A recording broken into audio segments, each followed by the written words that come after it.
श्रीमद्भगवद्गीता श्रीमद्भगवद्गीता अथ चतुर्दशोऽध्यायः अथ चतुर्दशोऽध्यायः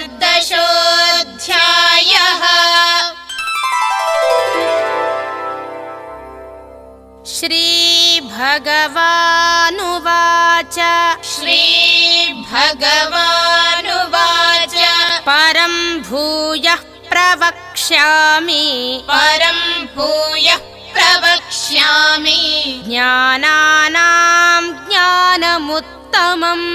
ज्ञानानां ज्ञानमुत्तमम्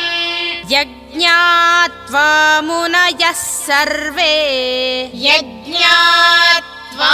मुनयः सर्वे परां सिद्धिमितो गताः परां सिद्धिमितो गताः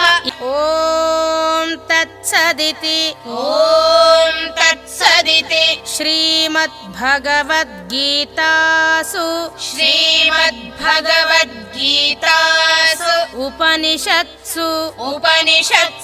ब्रह्मविद्यायां ब्रह्मविद्यायां योगशास्त्रे